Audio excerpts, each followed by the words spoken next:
प्यासा कौआ की कहानी लगभग एक समय की बात है। गर्मियों का मौसम था।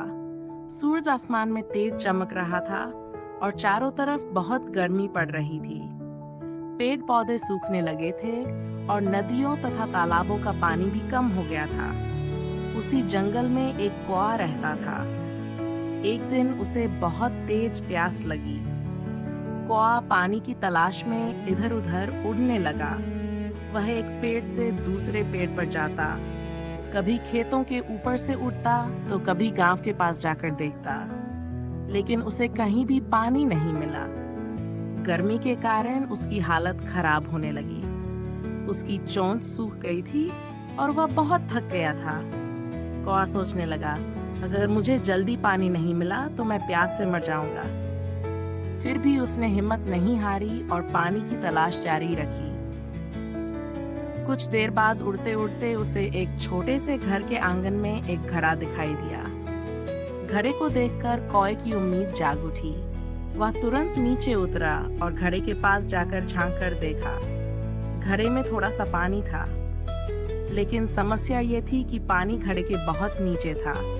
कौए की चोंच वहां तक नहीं पहुंच पा रही थी। कौआ बहुत उदास हो गया। उसने कई बार कोशिश की, लेकिन हर बार असफल रहा। कौआ थोड़ी देर सोचने लगा। तभी उसकी नजर पास में पड़े कुछ छोटे छोटे कंकड़ों पर पड़ी। उसे एक उपाय सूझा। उसने एक एक करके कंकड़ उठाना शुरू किया और घड़े में डालने लगा। हर बार जब वह कंकड़ घड़े में डालता तो पानी थोड़ा ऊपर आ जाता और मेहनत करता रहा।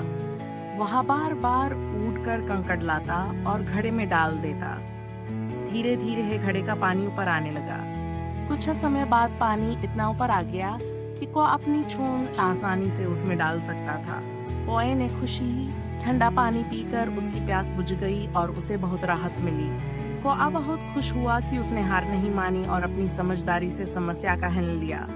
पानी पीने के बाद वह खुशी खुशी उड़ गया और अपने साथियों को भी यह बात बताई कि मुश्किल समय में घबराना ही चाहिए, बल्कि सोच समझकर काम करना चाहिए।